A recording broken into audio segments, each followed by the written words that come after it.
Pues qué bien, es curioso, yo creo que es el Espíritu Santo que siempre está trabajando en el culto, que cuando Irene empezó a contarnos lo que hacían Benjamín y él en el trabajo, pues realmente tiene que ver mucho con el texto que nos toca hoy por la mañana, porque ellos trabajan la parte física y también emocional, como bien nos contó muchas veces Irene, que tiene que hacer. Y eso es lo que vamos a ver que hizo Jesús en el texto de hoy, cuando le traen al paralítico. Así que nada, es una bendición ver cómo el Espíritu Santo siempre va guiando muchas veces el culto, ¿verdad? Entonces, el texto está en... No lo vamos a leer ahora, os comento por qué, porque el texto está en Mateo 9, versículos 1 al 8. Y antes de entrar a analizar el texto, pues quiero compartir una historia a modo de introducción. La voy a resumir en 2-3 minutos, y es la historia de Charles Moody. ¿Quién fue Charles Moody? Pues Charles Moody nació en Kenia, es un hombre ya de 75 años, 76, y este hombre pues nació en un hogar, creo que tenía 9-10 hermanos, y desgraciadamente, pues como le ha pasado a millones de niños en todo el mundo y le sigue pasando, pues fue abandonado a los 6 años por su familia. Y desde esa edad hasta la adolescencia, pues estuvo mendigando, viviendo en la pobreza extrema, abandonado en la soledad, ¿verdad? Un niño paralizado por la pobreza, por la desesperanza, por el abandono. Sin embargo, llegamos a la adolescencia y encuentra, imaginaos, está en una infancia de 7-8 años, en esas condiciones. Pero el Señor siempre está ahí. Y cuando tenía, creo que 14 años, pues encontró un trabajo de cuidador y empezó a encadenar sucesivos trabajos. Luego trabajó en una petrolera, se convirtió al Señor y siguió madurando espiritualmente y se convirtió también en un exitoso empresario.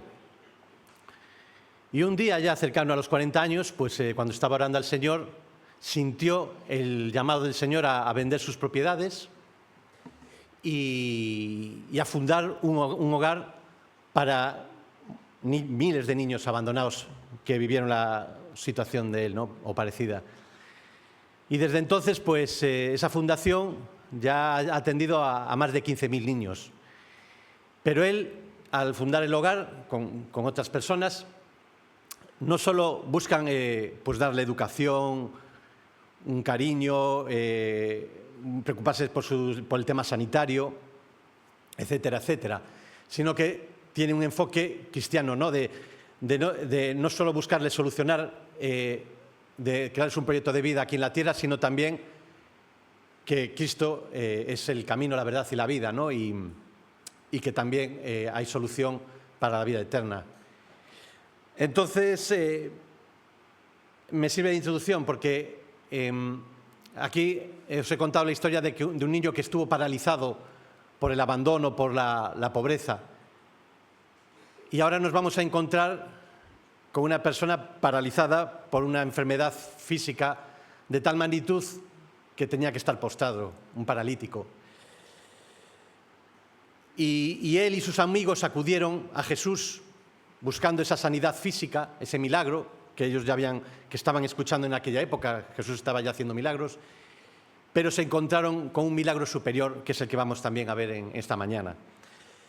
Y el texto que os mencioné antes, que está en Mateo 9, 1 a 8, y que también de versículos del 1 al 8 y que vamos a leer, lo podemos dividir en 3 partes.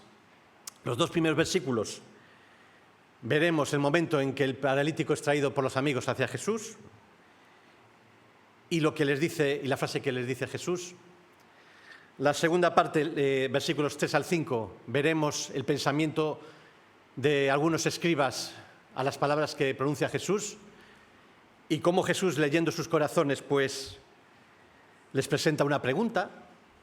Y la tercera parte, versículos 6 al 8, veremos Jesús manifestar, afirmar su autoridad tanto en las sanaciones físicas y espirituales del paralítico y de todo ser humano. Y también es importante mencionar que hay dos textos en los Evangelios de Lucas, concretamente en capítulo 5, versículos 17 al 26, que también narran esta escena, y Marcos 2, 1 al 12, y nos van a ayudar a complementar mucho el texto de hoy, sobre todo en la primera parte. Así que vamos allá y vamos a leer los dos primeros versículos, la primera parte. Mateo 9, versículo 1 al 2. Empezamos. Entonces, entrando Jesús en la barca, pasó al otro lado y vino a su ciudad. Y sucedió que le trajeron un paralítico, tendido sobre una cama. Y al ver Jesús la fe de ellos, dijo al paralítico: «Ten ánimo, hijo, tus pecados te son perdonados». Quizás esta parte sea la que más tiempo nos va a llevar en esta mañana y la que más necesita del complemento de los textos de Lucas y de Marcos. Aparece que Jesús vino a su ciudad. ¿Cuál es su ciudad? Pues la respuesta la tenemos en Marcos 2.1, Capernaum, ahí en las orillas del mar de Galilea, ¿verdad? Bien, Lucas 5.17 nos da mucha información sobre el auditorio, sobre las personas que estaban escuchando a Jesús. En el versículo 3, que leeremos más adelante, se menciona los escribas, pero en Lucas 5.17 también aparecen los fariseos y los doctores de la ley. Y aquí quiero parar un poquillo para explicar las diferencias brevemente, muy sencillamente, las diferencias entre los escribas, doctores de la ley y fariseos. Y también analizar un poco la situación, un poco el contexto. Entonces, los escribas. Los escribas eran profesionales de la ley. Se dedicaban a estudiar la ley, traducían, analizaban, y la gran mayoría de los escribas eran doctores de la ley. Por eso en el texto de Lucas complementario 5.17 se menciona a los fariseos por una parte y a los doctores de la ley. Y muy posiblemente cuando habla de los doctores de la ley, la gran mayoría eran escribas. En los fariseos había algunos que también eran doctores de la ley, pero los fariseos, digamos, iban más en el sentido religioso. Buscaban transmitir a la sociedad judía en aquella época los valores de una interpretación estricta de la ley de Moisés y de las tradiciones judías, que muchas veces enturbiaban la sana interpretación de la ley de Moisés y también de los textos de los profetas. Bien, es bueno que tengamos por lo menos esta visión sencilla. Y una cosa que me llama la atención también es que el texto de Lucas 5, del capítulo 5, versículo 17, nos dice que tanto los fariseos como los doctores de la ley, que la gran mayoría eran escribas, venían. ¿Desde dónde venían? Capernaum está en el norte, ¿verdad? La mayoría tenemos una visión, ¿no? Un esquema. Ahí vemos el mar de Galilea en el norte, Capernaum al norte del mar, en las orillas del mar de Galilea, en la parte norte. Y el texto nos dice que vienen desde Galilea, que es la zona más cercana, bajan desde Judea y desde Jerusalén. Y claro, yo preparando el texto digo, ¿cuánta distancia habría desde la parte más lejana, que es Jerusalén? Pues me daba a pie, no por carretera, a pie, 162 kilómetros. Es decir, que una parte de los quizás una parte considerable de los doctores de la ley y de los fariseos se habían pegado 162 kilómetros andando, seguramente, y pasándolo a nuestros días, pues sabéis que en el Camino de Santiago una etapa suele ser de 25 o 30 kilómetros y ya acabas con los pies, y eso que tenemos un calzado adecuado generalmente los que hacen el camino, ¿verdad?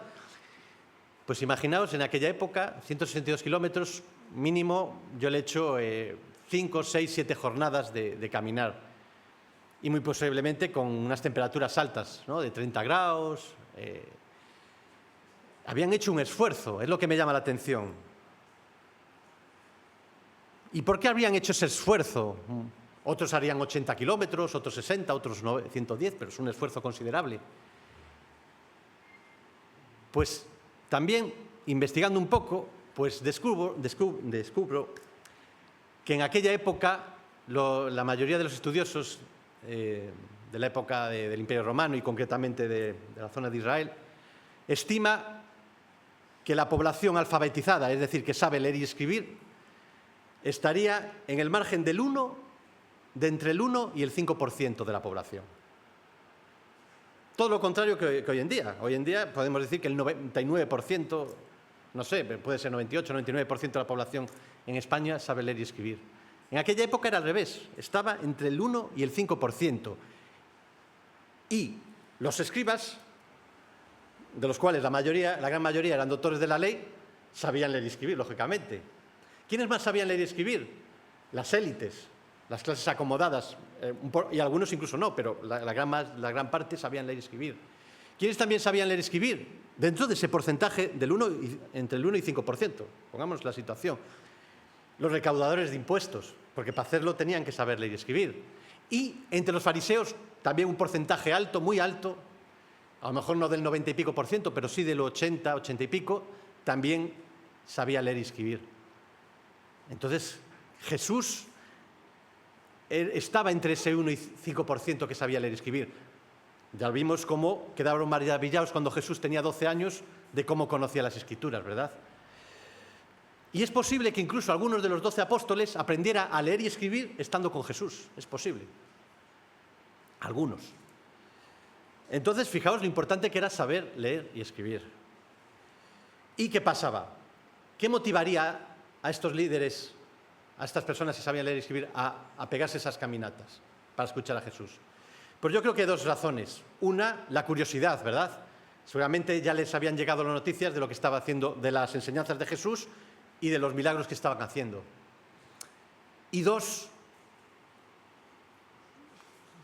que seguramente algunos o muchos de ellos era lo que les preocupaba realmente, que Jesús era un personaje subversivo, entre comillas, porque sus enseñanzas podía hacer que ellos perdieran el dominio psicológico, material, económico que tenían sobre el 90 y mucho por ciento del resto de la población.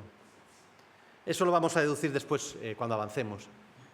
Entonces, claro, había que ir ahí.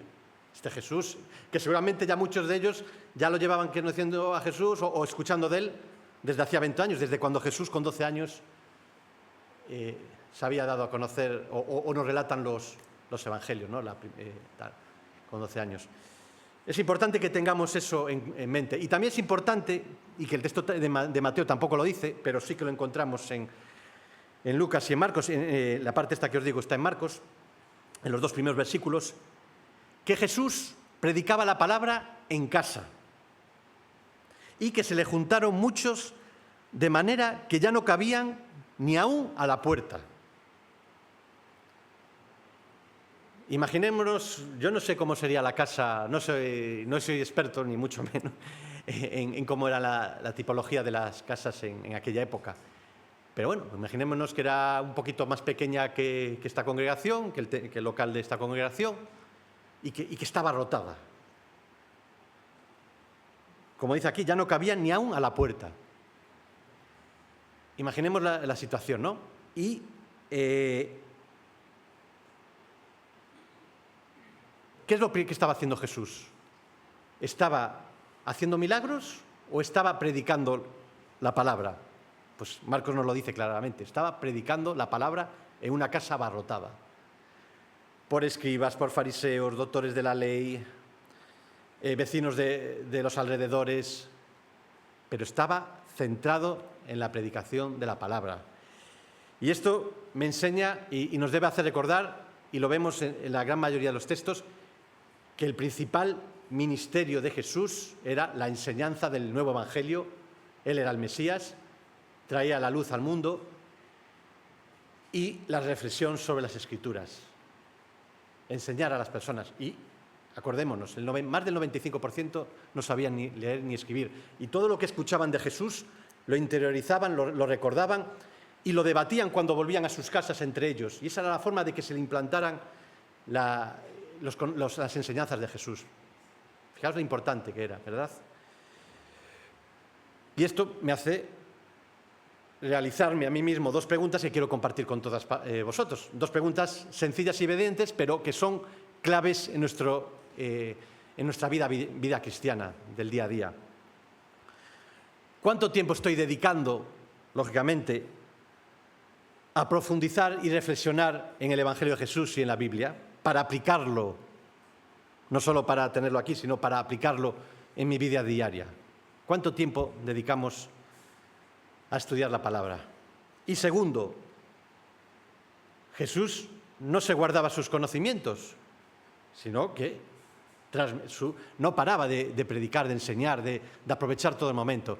¿Cuánto tiempo dedicamos cada uno de nosotros a aprovechar las oportunidades que se nos presentan? No forzar, no podemos, ¿me entendéis, verdad? Pero sí cuando se presentan, vemos, notamos, sentimos que se presentan las oportunidades, las estamos aprovechando para hablar del Evangelio claro y sencillo del Señor y de lo que aprendemos de él en la palabra. Reflexionemos. Son preguntas esenciales en nuestra vida cristiana, pero que no debemos dejarlas de hacer un autoanálisis cada uno de nosotros. También quiero mencionar una cosa, una idea, y para ello os voy a comentar que hace semanas Raquel y yo estuvimos en Francia, pasando unos días disfrutando pues, de Carcassonne, Toulouse, Narbona, y una mañana pues, tuvimos la suerte de entrar en el convento de los jacobinos allí en Toulouse, que es precioso. La verdad que nos impactaron las vidrieras y no es que sea muy grande el convento, pero sí que es precioso por dentro. Y vimos que allí estaban parte de los restos mortales de Tomás de Aquino. Y muchos de los que estamos aquí hemos estudiado en filosofía a Tomás de Aquino, ¿verdad? Y lo primero que se nos viene a la cabeza es fe y razón. Pues bien, ¿qué es la fe? La fe, la mejor definición, Hebreos 11:1, la certeza de lo que se espera, la convicción de lo que no se ve. ¿Y qué es la razón? Pues, según la filosofía de los escritos de Tomás de Aquino, y con los que estoy muy de acuerdo, pues podemos definir que es conocer y comprender el mundo que nos rodea a través de la lógica y del conocimiento por experiencia sensible. Y entonces, ¿qué decías, Tomás? Pues que cuando unimos razón y fe nos ayuda a tener un mejor conocimiento y aceptación de las cosas de Dios. Y es verdad, muchas veces podemos caer en el error de centrarnos solo en la parte emocional, sensible de nuestro caminar con Cristo,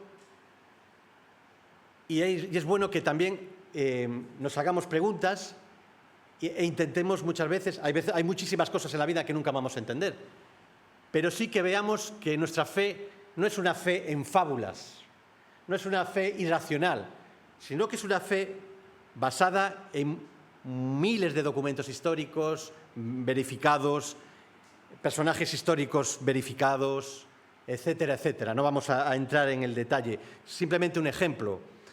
En el libro profético de Isaías, que es el que más se centra en profetizar acerca del ministerio de Jesús, el capítulo que se nos viene a la mente es el capítulo 53 de los sufrimientos de nuestro Salvador, pero también hay otros capítulos que se centran en esa primera venida. Pues vemos cómo esa profecía se hizo pues, 600 años antes de la venida de Jesús, y cómo en los evangelios vemos se fue cumpliendo escrupulosamente. Un texto, Isaías 35, versículos 5 y 6, que tiene que ver con lo que estamos viendo en Mateo. ¿Qué vemos en Mateo? Sanaciones de cojos, paralíticos, ciegos, sordos, mudos, etc. Y también la luz espiritual, la salvación de nuestras almas, ¿verdad?, que trae Jesús. Pero fijaos con qué minuciosidad, con qué detalle Dios le revela a Isaías la profecía sobre la venida de Jesús 500, 600 años después. Entonces, los ojos de los ciegos serán abiertos y los oídos de los sordos se abrirán. Entonces, sigue la profecía, el cojo saltará como un ciervo y cantará la lengua del mudo. Y ahora va a la parte espiritual. Porque aguas serán cavadas en el desierto. Sin Cristo, nuestra vida es un desierto, ¿verdad? ¿Y qué dice el texto? Aguas serán cavadas en el desierto y torrentes en la soledad. Jesús nos ofrece iluminar las tinieblas de nuestra vida. Fe y razón. Razón porque las profecías profetizadas siglos antes se estaban cumpliendo en esa época. Y seguimos teniendo la esperanza de la segunda venida de Jesús y se van a cumplir muchas profecías pendientes aún, ¿verdad? Fe y razón. Nuestra fe es una fe que se complementa con la razón. Avanzamos y aún seguimos en los dos primeros versículos. Una cosa que me llama también la atención es que el texto de Mateo simplemente nos dice que sus amigos trajeron al paralítico tendido sobre una cama. Sin embargo, cuando vemos los textos complementarios de Marcos y de Lucas, allí se nos añade que por causa de las multitudes, recordemos que estaba abarrotado, no cabía, ni se podía entrar por la puerta, nos añaden que por causa de las multitudes, sus amigos tuvieron que bajar a su amigo paralítico a través del techo, después de haber hecho una abertura. Yo tampoco soy un experto, soy un manazas y nunca sé, no, el tema mío de arquitectura y de manitas soy pésimo, ¿no? Pero lo que sí que se me viene primero a la cabeza es que, caray, con los amigos, ¿verdad? Tuvieron que dedicar bastante tiempo a conseguir, primero, que hubiera una abertura por el techo y segundo, en un local abarrotado, pues la manera de bajar a su amigo paralítico y traerlo a los pies de Jesús. Y eso pues me hace reflexionar dos actitudes buenísimas del paralítico y de sus amigos. Primero, la fe que tenían en que Dios iba a sanar a su amigo y a él mismo, ¿no?, al paralítico. ¿Qué fe tenían que tener para hacer el esfuerzo que deducimos que tuvieron que hacer para conseguir bajarlo a los pies de Jesús? Y segundo, de los amigos, realmente tenían cariño por su amigo paralítico. En aquella época, la conciencia social sobre los que sufrían, sobre los enfermos, sobre los marginados de la sociedad, no creáis que era muy, muy grande. Y hay textos en los evangelios que vemos que incluso algunos llevaban años que nadie les ayudaba a bajar a un estanque. Bueno, no vamos a entrar en detalle, ¿no? Y ver el paralítico, sentir cómo sus amigos se estaban esforzando para llegar a los pies de Jesús, pues me hace reflexionar. Me hace reflexionar y me hace hacer una pregunta o dos. ¿Qué clase de fe tenemos cada uno de nosotros? ¿Teórica, pasiva o activa? ¿Nos preocupamos por nuestro prójimo, no solo de boca, sino y nos comportamos con él con cariño, con respeto, ¿Cómo nos comportamos con el prójimo? Nos preocupamos por su bienestar físico, por su bienestar material, por su bienestar emocional, por su bienestar espiritual. Porque, ¿sabéis? Lo que más impacto nos causa a cada uno de nosotros y causa a las personas con las que nos comportamos bien, nos tenemos que comportar bien con todo el mundo, pues no, muchas veces no es lo que hablamos, no es el sermón, no es que sí que es muy importante saber orientar a las personas sobre el verdadero evangelio y sobre las enseñanzas de la Biblia, pero muchas veces impacta el que nos preocupemos los unos por los otros, sinceramente, sin dobleces, sin dobles intenciones, con sinceridad, no buscando siempre que nos devuelvan el favor, ¿no? Y me viene también a la mente, en esto de los amigos del paralítico, la parábola del buen samaritano. Ahí vemos al hombre malherido en el camino, pasan el sacerdote y el levita, que los dos seguramente sabían leer y escribir, y que los dos seguramente tenían muchos más conocimientos intelectuales de las cosas de Dios que el tercer personaje, que es el samaritano, pero ellos pasan y lo dejan allí en el camino. Y el samaritano, que muy probablemente no sabría ni leer ni escribir, muy probablemente, estaría en ese 95, 96, 97%, 98% de aquella época, pues no voy a entraros en detalle, pero vosotros sabéis, la gran mayoría, cómo se desvivió por solucionar y salvarle la vida al malherido, ¿verdad? Pues nada, seguimos. Mateo 9 y ahora segunda parte, ya son más cortas, versículos 3 al 5.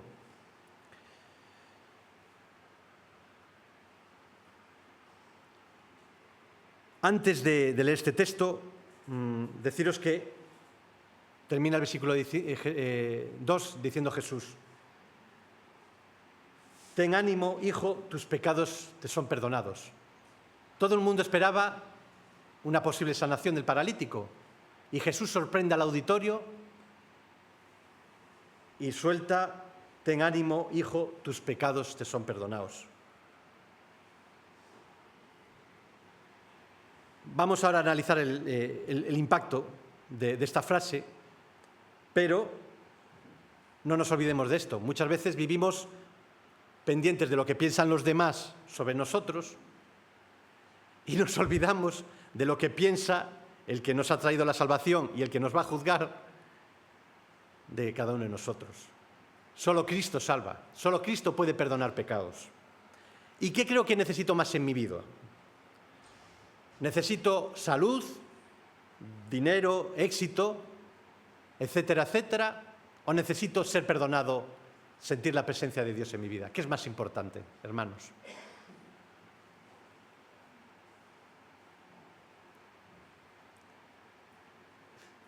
Ser perdonados por nuestro Creador, por el Cordero sin mancha que no tiene pecado. Cuando el pecado nos aleje de Dios, no nos olvidemos que Dios siempre está dispuesto a realizar una cosa que vamos a leer ahora. Pero para ello tenemos que arrepentirnos y poner nuestra confianza sincera en Él. Y este versículo es de estos versículos que tenemos que tener implantados aquí. Juan 1, capítulo 1, versículo 9. Si confesamos nuestros pecados, Él, solo Cristo salva, solo Dios salva, solo Él es fiel y justo, no por nuestros méritos, sino por su justicia, para perdonar nuestros pecados y limpiarnos de toda maldad. No hay mayor bendición que sentir la limpieza espiritual de Cristo. Y entonces esto descoloca a todo el auditorio y sobre todo a los escribas. Vamos a leer versículos 3 al 5. Entonces, algunos de los escribas, cuando Jesús se atreve, entre comillas, a perdonarle los pecados al paralítico, entonces algunos, no dice todos, algunos de los escribas decían dentro de sí: «Este blasfema». Y conociendo Jesús los pensamientos de ellos, dijo: «¿Por qué pensáis mal en vuestros corazones? Porque, ¿qué es más fácil decir? ¿Los pecados te son perdonados? O decir, levántate y anda». Y es lógico que los escribas, todos los que conocían la ley y los fariseos que estaban allí, pues quedaran estupefactos, en el sentido de que sabían que solo Dios podía perdonar los pecados. Y algunos de ellos, como acabamos de leer, pues dijeron: «Este blasfema». Qué expresión despectiva, ¿verdad? No le llaman ni persona a Jesús. Este advenedizo, ¿qué se cree esta persona?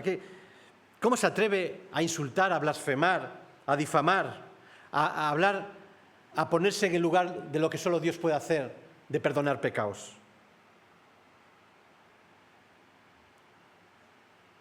Y no se pusieron a analizar si realmente Jesús era el Mesías. No se pusieron a analizar la cantidad de milagros que ya estaba realizando y que estaba corriendo por toda Galilea, Judea y hasta Jerusalén. No, Jesús era un estorbo. Jesús era algunos, no todos tenían estos pensamientos en su corazón. No lo estaban hablando entre ellos, pero Jesús sabía lo que estaban pensando y por eso les pregunta: ¿por qué pensáis mal en vuestros corazones? Y no nos olvidemos que Jesús conoce cada uno de nuestros pensamientos, buenos, malos. Nos conoce muchísimo mejor de lo que nos conocemos cada uno de nosotros a nosotros mismos. Y acordémonos de que si esos malos, tenemos una concupiscencia, tampoco nos asustemos cuando nos demos cuenta de que estamos teniendo pensamientos malísimos, malos. Tenemos una parte pecaminosa, nuestra concupiscencia, ¿verdad? Y esa parte no nos desharemos de ella hasta que pasemos a la presencia del Señor, ¿verdad? Entonces, el problema es cuando esos malos pensamientos, esas malas intenciones anidan en nuestro corazón y empiezan a tomar el control y a alejarnos de Dios. Y hay un texto que me encanta y que toca de manera magistral esto que estoy comentando, y que también está en Mateo 15, versículos 18 al 20, y os invito a leer conmigo. Pero lo que sale, Mateo 15, versículos 18 al 20. Pero lo que sale de la boca, del corazón sale. Y esto contamina al hombre. Muchas veces nos centramos en pequeñeces, sobredimensionamos cosas que no son tan importantes, que sí, que son buenas hacerlas, y nos olvidamos de analizar nuestro interior. Y eso sale a nuestra boca y ya contamina todo lo que nos rodea. Repito, pero lo que sale de la boca, del corazón sale, y esto contamina al hombre. Y Jesús ahora empieza a dar ejemplos muy concretos. Porque del corazón salen. Nosotros tenemos esa concupiscencia, no nos asustemos cuando nos vengan malos pensamientos. Pero alerta siempre, siempre buscando al Espíritu Santo. Porque del corazón salen los malos pensamientos, los homicidios, los adulterios, las fornicaciones, los hurtos, los falsos testimonios, las blasfemias. Y luego podíamos ir a Gálatas y podemos encontrar, creo que 30 y pico tipos de pecados distintos, ¿verdad? Y sigue Jesús: estos son los que contaminan al hombre. Jesús viendo lo que ellos pensaban. Y es posible que en esta mañana te estás dando cuenta que hay uno o varios pecados que dominan tu vida. Estás esclavizado a lo mejor con pecados sexuales. Hay pastores hoy en día en nuestro país, famosísimos que se ha descubierto que están cometiendo adulterio y se intenta tapar. Puede que en esta mañana te estés dando cuenta que estás esclavizado por la codicia, por el querer tener cada vez más, que no te importa hacer ilegalidades con tal de tener más y más. Puede ser que estés esclavizado por la envidia hacia una persona, y podemos ahora entrar, y no es el momento, pero analízate, porque si eso te está dominando, deberías, y te está haciendo que no es que caigas una vez, no, es que domina tu vida, practicas ese pecado, como dice Gálatas, el que practica, y da la lista, plantéate realmente si has nacido de nuevo. Plantéatelo muy seriamente. Pero te doy la solución. No te la doy yo, te la da Jesús. Dios está dispuesto a realizar el milagro de transformar tu vida, que es lo que vamos a ver ahora. Él tiene el poder de vencer al pecado que domina tu vida. Como profetizaba el rey David en los Salmos, capítulo 3, versículo 3, profetizando sobre el Mesías, sobre Cristo, Él es quien perdona tus iniquidades espirituales, el que sana tus dolencias. Y vemos como, al igual que lo que estamos viendo hoy en día, en el texto, primero Jesús sana, está dispuesto a sanar tu vida espiritual, pero también se preocupa y muchas veces hace milagros en cuestiones físicas y de otro orden. Y eso es lo que ocurre a continuación. Para reafirmar delante del auditorio su autoridad como Mesías, como Dios hecho hombre, como el que viene a traer la luz al mundo, pues realiza lo que vamos a leer. Y dice Jesús, versículos 6 al 8, leemos: ¿por qué pensáis mal en vuestros corazones? Pues para que sepáis que el Hijo del Hombre tiene potestad en la tierra para perdonar pecados, yo soy el Mesías. Dice entonces al paralítico: levántate, toma tu cama y vete a tu casa. Entonces él se levantó y se fue a su casa. Y la gente, al verlo, se maravilló y glorificó a Dios, que había dado tal potestad a los hombres. Llama la atención que en esta ocasión envió al paralítico, que ya no era paralítico, que ya estaba sanado, lo envió, le dice: vete a tu casa. Y me gusta mucho el comentario de Charles Spurgeon, el famoso predicador británico de finales del siglo XIX, analizando este texto. Dice: la restauración de un hombre por gracia es mejor visto en su propia casa. Y hoy hay muchos pseudocreyentes que ponen su hogar, su familia como lo último. Y muy acertadamente Jesús dice: vete a tu casa. Allí la gente que mejor te conoce, la que convive contigo, es la que necesita ver lo que Dios hace en tu vida, tanto espiritualmente como también, en este caso, físicamente, el milagro que Jesús acaba de hacer. Y el versículo 8 termina diciendo, bueno, un inciso. Los escribas, los fariseos que acababan de ver lo que acabamos de leer, pensemos que algunos de ellos, o muchos, meses después o años después, estaban allí ante Pilatos. Es muy posible que estuvieran allí ante Pilatos diciéndole: suelta a Barrabás, crucifícale, crucifícale. Es posible que algunos o muchos de los que vivieron esta escena, que vieron cómo Jesús conocía los corazones de los pensamientos de algunos escribas y que vieron ese milagro,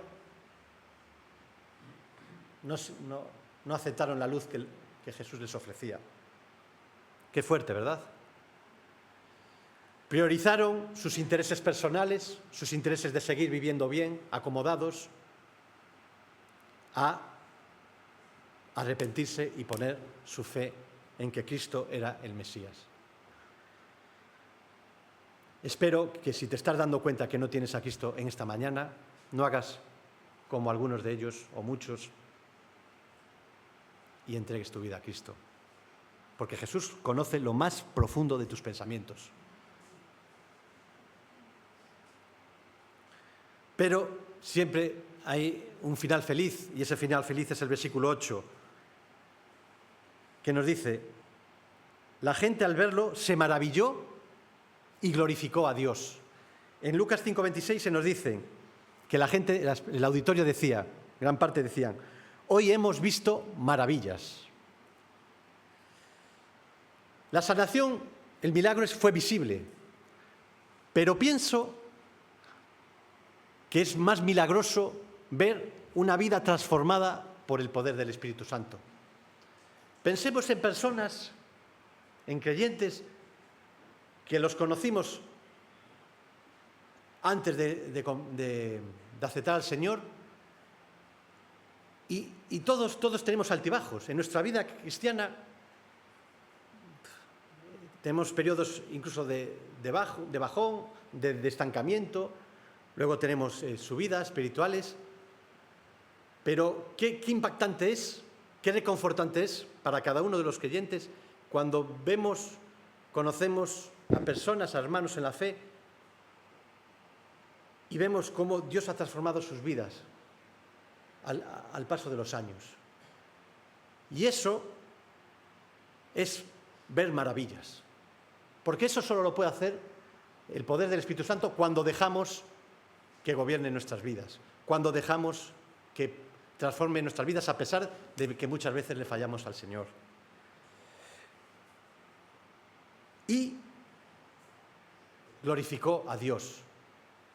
Y ese es o debiera ser el motivo de nuestro caminar como creyentes. Glorificar a Dios, buscar la gloria de Dios.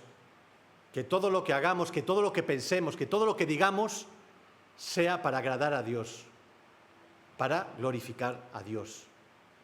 Porque solo a Él sea la gloria. Y es lo más importante, debe ser el motivo principal de nuestro caminar, hermanos. Así que oremos y demos gracias a Dios. Sí, Padre, en esta mañana pues hemos analizado una de tus incontables maravillas que haces. Tú eres el alfa y el omega, no tienes ni principio ni fin, Señor. En ti subsiste todo, Señor, y hoy hemos analizado una de tus incontables maravillas, Señor. Pero también te pedimos perdón, Señor, porque muchas veces nos dejamos llevar por el egoísmo, por el orgullo, y nos olvidamos de nuestra insignificancia real, Señor. Por nosotros mismos somos menos que insignificantes, Señor. Pero tú has demostrado amor, lo demuestras y lo demostrarás. Te sacrificaste por cada uno de nosotros, Señor, para darnos vida eterna, para traer luz a nuestras vidas, Señor. Tú sabes que nacemos con el pecado y sabes que solo a través de ti podemos tener comunión contigo para siempre, Señor. Y te pedimos como congregación que si hay alguna alma en esta mañana que vuelva a ser pesado, pero qué importante es, Señor. Qué importante es tomar la decisión de seguirte, Señor. Te damos gracias por los 6 bautismos que va a haber dentro de 2 semanas, Señor. Por Daniel, por Aitana, por Adasa, por Jacob, por Izan, Señor. Qué importante es, Señor, que estas 6 personas han tomado esa decisión y quieren manifestarlo públicamente, Señor. Y eso es una maravilla, Señor. Dentro de 2 semanas pues se van a ver esas 6 maravillas, Señor. Ese es el sentido primordial de nuestra vida, Señor, buscar tu gloria, Señor. Y te damos gracias, Señor. Y te pedimos que nos ayudes a no apagar el Espíritu Santo, Señor, a los que hemos ya creído en ti, Señor. Que nos ayudes a dejar que tu Espíritu Santo gobierne más y más nuestras vidas y no lo apaguemos, Señor. A ti sea la gloria una vez más, en tu santo nombre. Amén, Señor.